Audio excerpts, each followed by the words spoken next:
Hello, everyone. Great to have you here, and welcome to our Cyversity Engaged Leadership Series. Today, we have an exciting agenda ahead of us. We will be talking about the challenges in the industry, career development, and diversity from the perspective of a trailblazer in the field of cybersecurity. I am honored today to be your host, and with us we have a leader in the field with extensive cross-domain background and experience in security awareness, information governance, risk, and change management. Please join me in welcoming Kimberly KQ Kwan. Hey, Hi, Kimberly, how are you doing? great. Happy to be here. Awesome, thank you so much. And before we dive in a little bit into the specifics of today's agenda, Kimberly, could you give us a brief introduction about your background and yourself? Sure. Hi, everyone. Sorry we got started a little bit late. The real world here. We're live. Um, First of all, I am a single mom by choice. I'm introducing that first and initially because it's so important to me. Also, I am a native Californian, which is very rare these days. Fourth generation Chinese American. And then because I am a categorical person, I'm an ISTJ or ISFJ, 50-50 depending on the day. And my love language is words of affirmation. So that's briefly who I am personally. Thank you so much for sharing that, Kim. And just for the audience, just if you have any comments or questions, feel free to post them in the chat. We'll be taking some of these questions more towards the end. So at any time, feel free to comment or add any questions that you may have. So it's truly inspiring to hear about your journey and what has brought you here, KQ, to where you are today. It's just, definitely sets a strong foundation for understanding some of the impact in cyber. And um, I'm going to go ahead and get started with some of the questions that I have for you today. Do you think you could please share with us some of the thoughts about your career and what has inspired you to pursue the field of cybersecurity? Sure. Yes, my background may be a little different from others. I ended up kind of falling into the industry, but it makes sense given my background. I started working in college in the legal field, and I stayed there for quite a while. I eventually meandered into legal technology. Very many years ago, I worked at Oracle, and I picked up Unix and SQL and found that I really, really enjoyed the technical aspect of things. And so from that point forward, everything was legal and technology together. And that was before the electronic discovery industry actually was born. But when that industry did come about, it seemed like a perfect place for me to finally land, because before that, people thought my background was very weird, being legal and technical at the same time. So that brought me forward to going into some leadership opportunities in the e-discovery and forensics area. And finally, I was brought to Juniper to head up those areas, the digital electronic discovery and investigation side. And that body or org was within IT and within the information security group. So that is what led to me being in cybersecurity. But the trends and the values and everything are the same, because in the legal industry, we're trying to mitigate risk and we're trying to take care of people, places, organizations. And that's really what cybersecurity is about as well. Definitely, I agree with you, and thank you for sharing. I think it's fascinating to see what's brought you here. I definitely agree with you. Uh, in my own career, I've seen a lot of people, and I met a lot of individuals and folks that didn't really start with cybersecurity, but in a different field, and for some reason or another, they got into cyber, and whether it was through risk or law, and yeah, they picked up cyber along the way. Mhm. And let's move a little bit more into the roles and responsibilities that you have, KQ. Could you share with us what led you to becoming a senior manager, and how have your previous roles shaped your approach to cybersecurity? So I've had many different roles in the past. I've actually, had higher leadership roles at smaller companies. I've worked for startup companies, all that leading to having kind of a varied background. In terms of where I've come to now, as mentioned, I kind of came through the legal and the technical sides. I got brought into Juniper by an industry friend slash colleague named Chris Sitter, who is still a very good friend. And he saw the ability and the need for in the information security org for people to have varied background and varied perspectives. And I think that's a theme here, because we talk about how important diversity is in cybersecurity. So really just kept working on what I was interested in. And, it was difficult for me at first to be recognized, because the work I was doing in the company was with legal, with compliance, with HR, with physical security, but not really too much work directly with the IT people, who were the ones making decisions about my raises, my promotions, and things like that. And so I think it's important to make sure that you are out there showing your value to your partners, your colleagues, and your organization, because sometimes that is not going to be obvious. Yep, definitely. I think some of these experiences is what drives the unique perspective in the field, and I'm curious about how these perspectives have influenced your role. You lead cybersecurity awareness, culture, and training in your current role. How do you approach fostering, a culture of cybersecurity awareness within the organization, and what are some of the initiatives that you find most effective, in your role?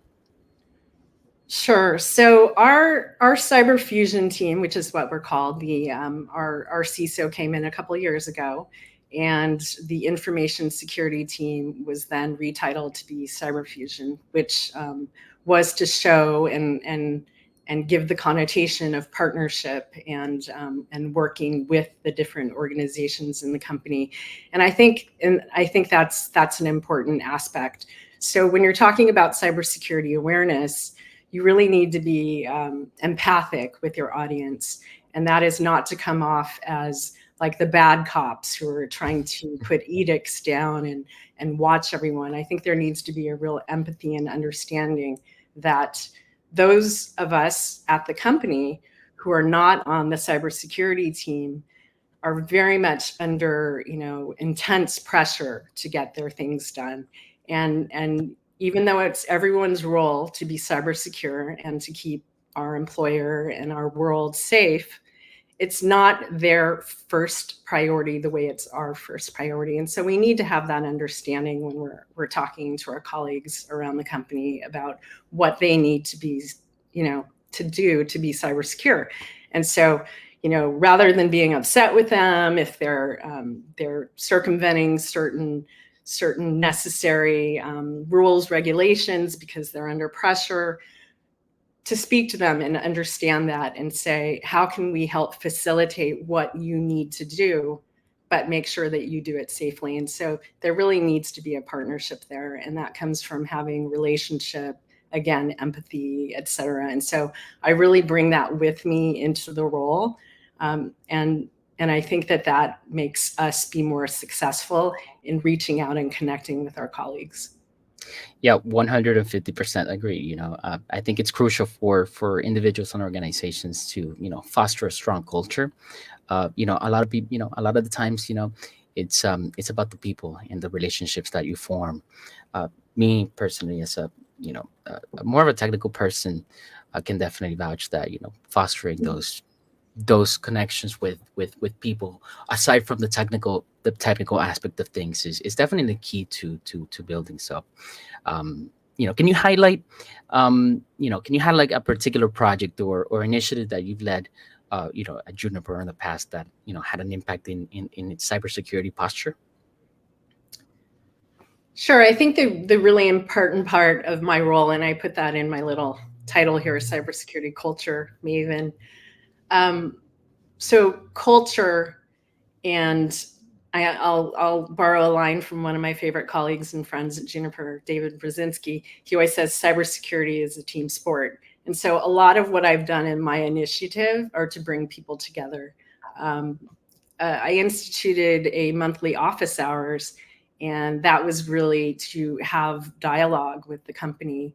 And we started off very organically. We had, kind of just put the word out very softly about these events. I really wanted to make sure that we had things in a format that would be helpful for people before we went big time. And so now we actually invite anyone in the company very actively. We send out invites, and we've had great attendance. We've had hundreds of people attend them, and we actually talk about the initiatives. Our attack surface management colleagues talk about the threats.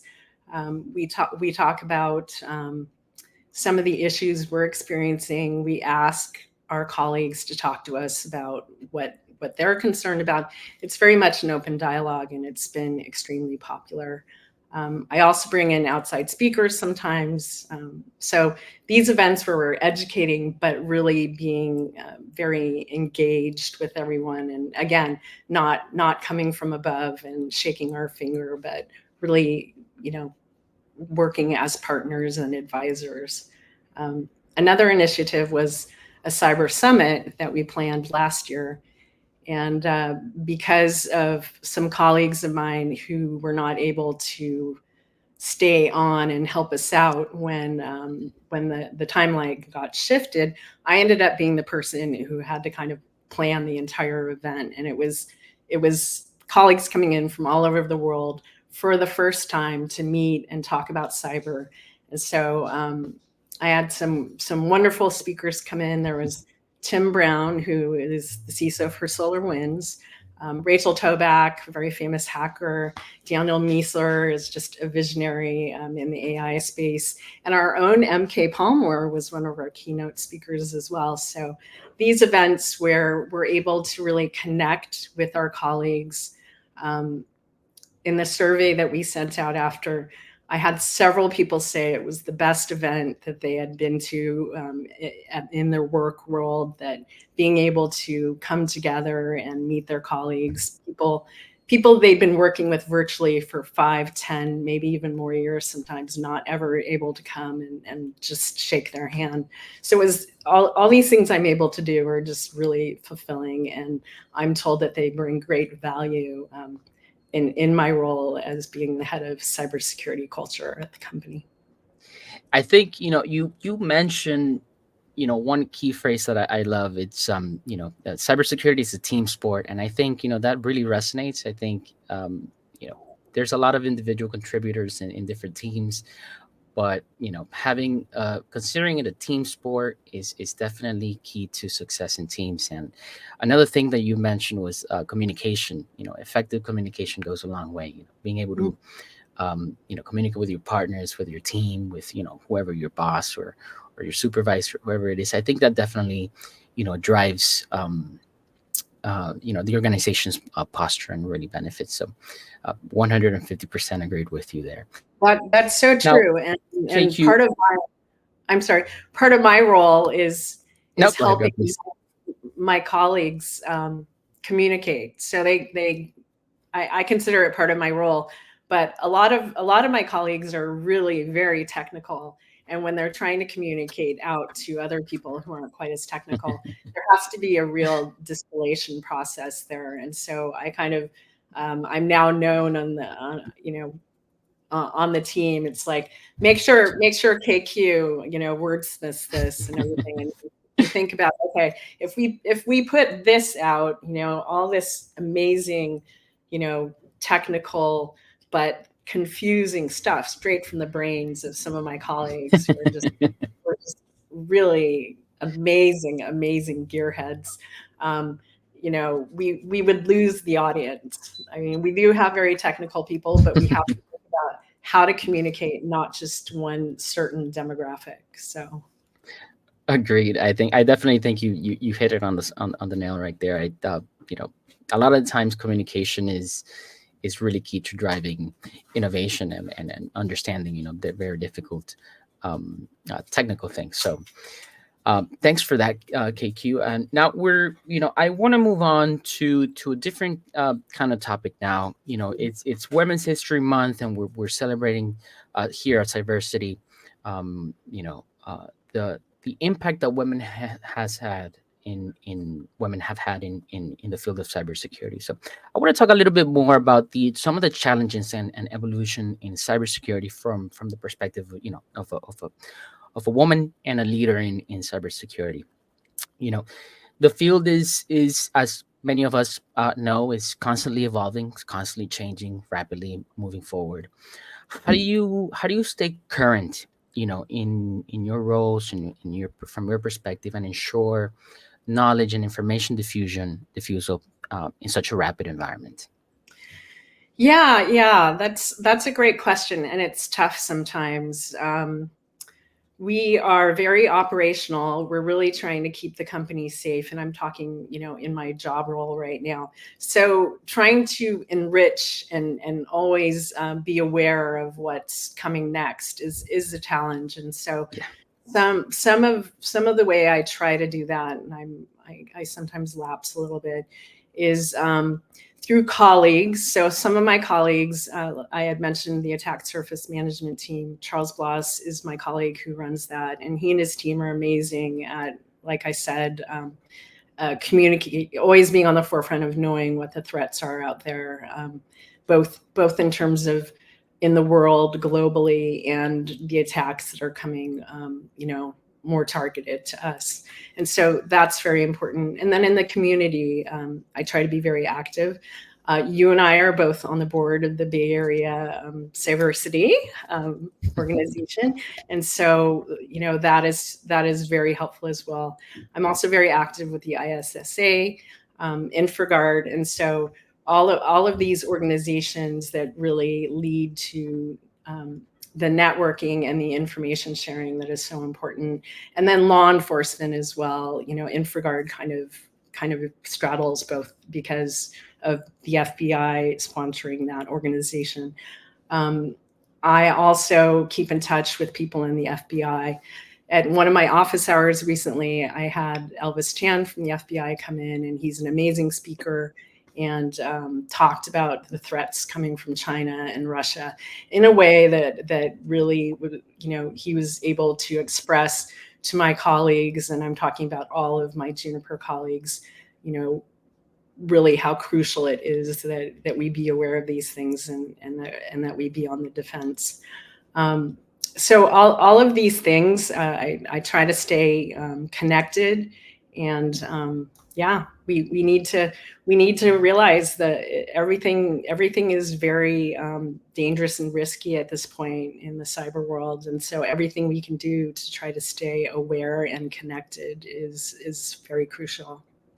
Agreed. And I'm a you know yeah, staying ahead of emerging threats. It's a daunting task sometimes. I think your approach is both strategic and insightful, and from a very technical perspective, I find that networking sometimes can be a little bit difficult for certain individuals, certain folks.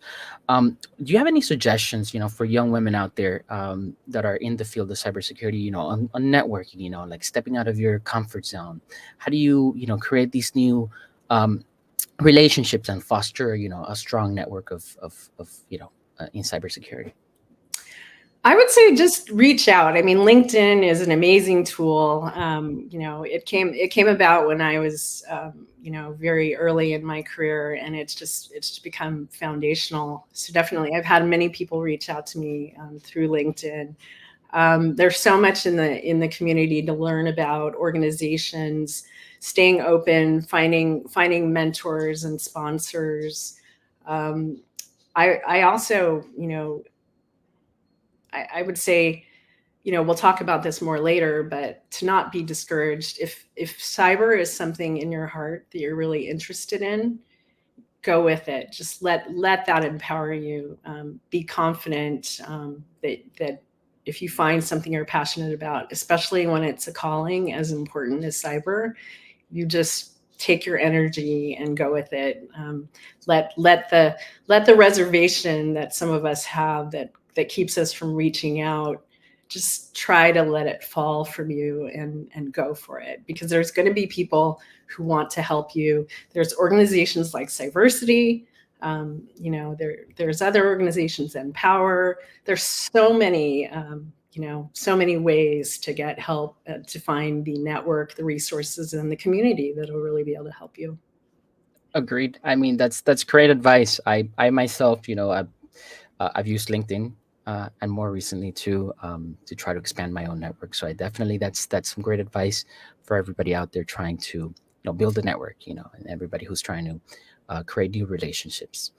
And thanks so much, Kimberly. I just want to remind the audience real quick, like if you have any questions or comments, feel free to put them in the chat.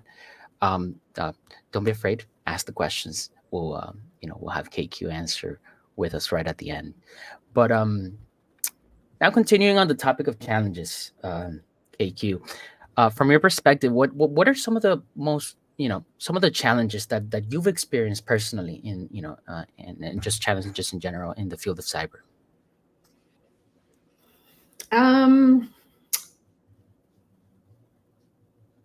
I would say, I'll speak from the working perspective.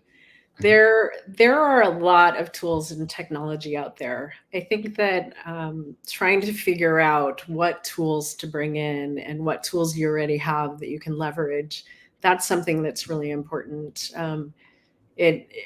We're being besieged now by the myriad of offerings, and they're coming from small companies and they're coming from large companies, and we're being told that there's a magic bullet that can handle all of your cybersecurity risks and threats, and trying to wade through that and figure out what the effective tools are going to be and where you're going to get true ROI is daunting. So I would say that's a huge challenge.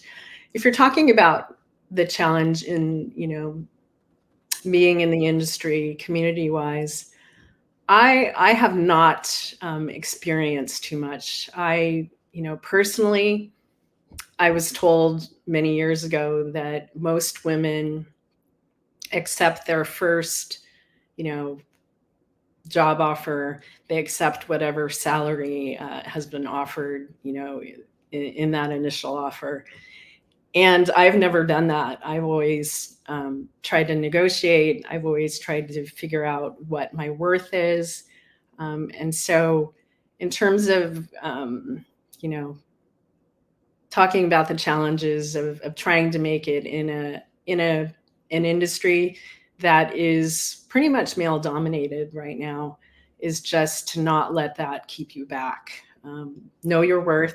What I said earlier about knowing in your heart what you want to do, and letting that shape your authentic self and who you want to be, and bring that, when you can bring that to an organization and they feel it, and you have the chops, and the chops don't have to be experience. The chops can be drive and dedication, and showing your intention and your ability, that can really bring you to very high ground. That's super inspirational, KQ. I definitely, for the audience, go negotiate. Make sure you know your self worth. I think those are it's really great advice, and I think you bring a good point now. I want to shift now. You said you've been able to negotiate in the past, and as a woman, you've been able to stand up for yourself and know your self worth. But there's out there, there are some individuals, some women who do not have, per se, some of these experience, and are, looking more to be able to grow, and discover themselves. And that's where, I think mentorship and career development kind of take place. So, I wanted to ask you how, mentorship can definitely play a crucial role in someone's career development. Could you talk about a mentor, who has significantly impacted your career, and how you approach mentorship within your team? Sure. So I think I have a little bit of a different take on this, Okay. and I thought about trying to figure out, a mentor to talk about. And honestly, I don't have one. I mean, I've certainly had people that have supported me in my career, but I have had some more negative examples. I've early in my career, I worked for a person who took credit for the work I did and Mm, really and really tried to hold me down, and it was a terrible experience. And I've had other experiences with leaders and organizations who haven't been the most ethical. I've had good experiences as well, but I can't say there's been one outstanding mentor. But I can tell you what my negative experiences have done, have really taught me what not to do. And so what I bring with mm, me is I'm very honest and authentic with the people I work with, the people that I work for, the people that work for me. I really try to bring an air of honesty and trust to my, not just my working relationships, but all my relationships. And so, in terms of really trying to be a good mentor, be a good sponsor, and tell people the truth. mm. Let them know. I don't think it does anyone any good to not be honest about what our thoughts are. I think the kind of the radical honesty approach is something that I really appreciate. Of course, we need to not be mean and be empathic, because that again is one of the qualities that I also really respect. But to take both of those, I think that's really important. Definitely, I think open communication, being empathetic, and again going back to the whole building the relationship with the folks around you is key. What advice would you give young women interested in pursuing a career in cyber? Sure, and I touched on this before. Just like I said, just take your passion and go for it. Contact me, reach out to me. I'm happy to, there's actually a young colleague at my company who reached out and asked me. She said she wanted to know more about cybersecurity, and she was wondering if, um, she might want to start going that way in her career. And she even asked me, she said, how do I know what I'm good at? How do I know what I should concentrate on? And I said, and she said this was a really different perspective than she had heard before. I said, pay attention to your body, because sometimes we can talk ourselves into and out of things. But when you're thinking about your day, your work, how do you feel on Sunday night? Are you excited about the things you're going to tackle? Are you depressed because, oh gosh, tomorrow's Monday? Or if there's certain tasks, people you're going to be working with, certain initiatives, how do you react to it? Does your heart beat faster because you're excited, or do you get tightened because you're just dreading it? um, that's the way to really kind of figure out what you authentically love and what you're geared towards. And so, my advice is to pay attention. And, we all can experience a little bit of imposter syndrome. And so to just try to fight beyond that and understand what you're really drawn to. Awesome. And contact Kimberly if you need a mentor. She's a great person, and definitely thank you for sharing that, KQ. So I want to dive even a little bit deeper into diversity and the impact of women in this field. Again, like given what I mentioned is we're in March, we're in Women's History Month. How do you view the representation of women in the cybersecurity field, and what are some of the changes that you have observed throughout your career? So we're definitely underrepresented. That's just the case. But there are amazing women in the field, and I think women are incredible. I mean, I'm an egalitarian, but I also see women who can juggle so much, that on top of having, you know, careers that are very demanding, also often being the person who is the caregiver, the the organizer, often the breadwinner, and so we we need to like consider that there's so much going on in many women's worlds, and again, since diversity is so important and experience is so important, we need to bring that into the workplace, and we need to laud and respect that diversity and experience. So um, I'll kind of get on my soapbox a little bit about diversity at this point. That it's really crucial, especially in our industry, that we break out of, and I've talked about this before, groupthink. Groupthink is what causes us to stay in a box, and it creates, a homogenous environment, which is not good for anyone.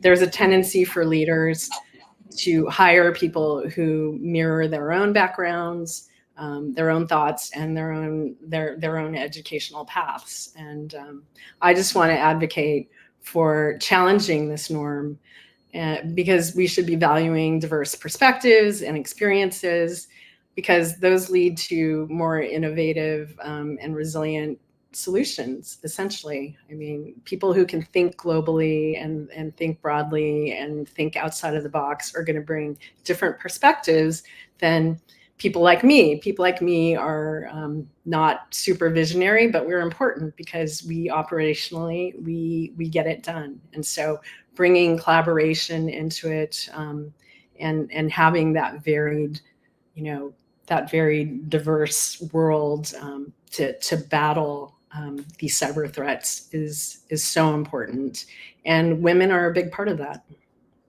Truly agreed. And the stride towards gender diversity and diversity in general and cybersecurity are, there's still ways to go. There's still much more to do. We've definitely advanced, and you've shed some insights into some of the progress. And I just also wanted to share, as as a son of a single mother of two, most of my most of the leadership in my life has come from women. Most of my supervisors have also been women. So uh, most of the leadership, most of the character and resilience that I've learned it from women. And definitely, um, we still have much room. Women still have much room to go, and we need to push forward for more equality, more equity, and more diversity in not just this field, but every field, all through STEM. 200%. Yeah. Awesome. But thanks so much, KQ. And keeping on this topic, you know, diversity. We're talking about diversity in cyber, and you mentioned a couple of things in terms of getting out of the group thing mentality. I definitely am a participant. I definitely think that diversity leads to more innovative solutions. Can you share your thoughts on can you some of these the impact that diversity might have on an innovation in general and in STEM? Right. So obviously, diversity brings different thought, and when you're also thinking about, um, again, the global impact, you can't have a person trying to ward off a phishing attack, um, that may be happening in another country, without being able to think about, the communication and the trends, and what's going on in that other country. That's just an example.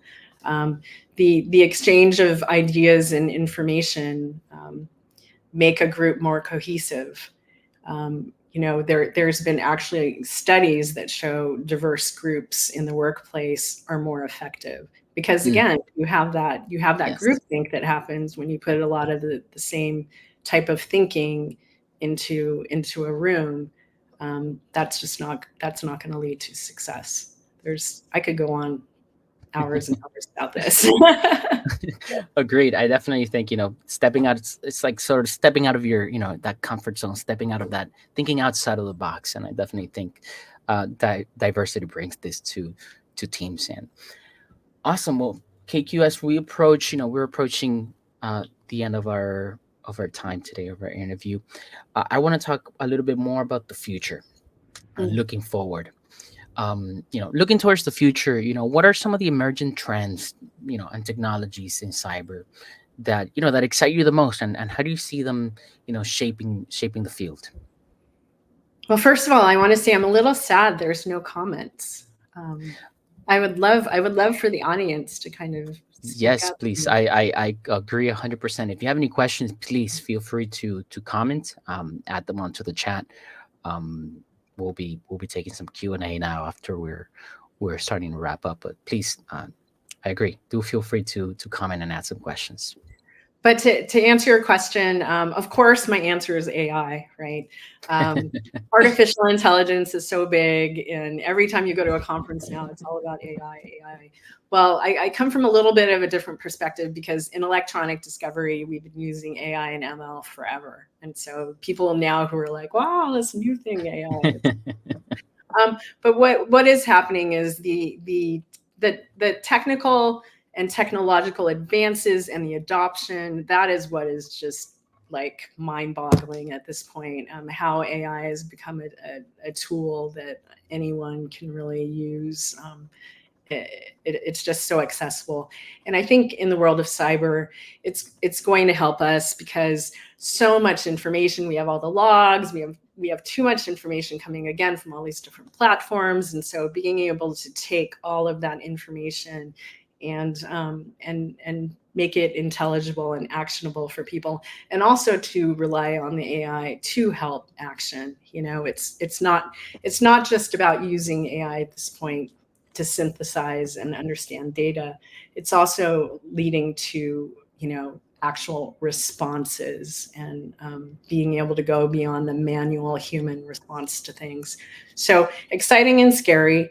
There's something I call the superhero's dilemma, which is those who want to use something for good have to battle the people who are willing to break rules and hurt people, for their means. And so that is a challenge. Also, my friend Elvis with the FBI was talking about how the FBI is using AI, and they really have to worry about things like hallucinations. You can't when you're dealing with things that are as serious as they have to deal with. You can't assume that the AI is correct when you're trying to get a warrant or something like that. And so AI needs to be used responsibly, given how you're being empowered. And I think there still needs to be humans that are really keeping an eye on things. So that's my AI soapbox. Agreed. I mean, definitely. I think the future is the intersection of data, AI, and cyber. At least for the field of cybersecurity. And I agree. I mean, AI is playing a huge role in many industries, including cybersecurity. So, it's definitely we'll see what the future holds, and the impact it has. Well, thank you so much, KQ. I think with that, we're coming up to an end on our interview. I think it's been super insightful, super inspiring to hear from you. I definitely have taken some notes on some of the things you said. I think you brought up some good points, some good insights, and I just wanted to give a quick shout out to you, to the audience. So please, if you want, if any young women out there, interested or in knowing a little bit more, or you just in general want to connect with KQ, feel free to go to the Cyversity website or the link in this event, and you can find her LinkedIn there. So please feel free to connect. Same thing with me. So thank you so much, KQ. I appreciate it. Now I'm gonna open it up to some comments or questions if anybody has. I think I'm trying to check here on my end if I I think can I see. was like boring and put everybody to sleep or something. No, not at all. Not at all. I think you definitely have brought up some good points, and it's been very exciting to have you here today with us. I think it's part of Juniper and as part of our own Cyversity. Yeah. Well, I just want to say I think that cybersecurity is amazing. You and I talked about this before, that it's kind of the great equalizer. It's, you don't have to have like an 8-year degree or, have gone to an Ivy League school. And it's such an important calling to keep yourself, your family, your friends, your country, your company safe from cyber threats. And we need more good guys and girls. We need the good people to come aboard. And so Agreed. I think that sometimes there are barriers to entry, to getting into a field. But with cyber, you can really learn a lot. You can learn a lot virtually. There's a lot of certifications. I would like to help. I'm talking to our Cyversity chapter about really helping single parents get into cyber, because it's difficult when you are raising children and your schedule and your budget and everything are impacted. And so really trying to support those efforts to get, like I said, get more great people into the field. Awesome. So we have a question here in the comments, KQ. I'm gonna read it out to you. This is from Abby Carlton. If you had to pick one piece of advice to give those trying to break into the industry, what would it be? Yeah, find your network. Like I said, contact me. I'm happy to introduce you to people. I'm happy to give you more of my opinions if you want any more of that. But really, I am a connector. Even though I'm an introvert, I said before I'm an ISTJ or ISFJ, depending. But I do know the importance of connecting with people in community and network, and that is why I kind of break out of the shell of feeling, shy and all that to make sure I connect with people. I want to help people. So, you all should also break out of your shell and connect with me. And yeah. Awesome. Thanks for that. Any more questions from our audience? Give it about a couple seconds. Thank you so much again, KQ. Thank you, Olivia. Thank you, Olivia. Really Thank you, appreciate Olivia. it. Yes. Thank you for your leadership advice and motto. If that's it from the audience, if you have any questions, if anything comes up later, after this event, feel free, again, shout out to KQ, connect with her, go on LinkedIn, check her out, connect. And, if you have any questions, go ahead and ask. But with that, thank you so much, KQ. I appreciate you being here with me today. And Thank it's been a true you. pleasure. Thank you. I've appreciated the conversation. Thank you. Yes. And this will be recorded. I think it'll be saved on the Cyversity LinkedIn if you want to go back and see it again. So we'll be there. Thank you, everyone. And thank you, KQ, once again. Thank you, everyone. Take care. Thank you.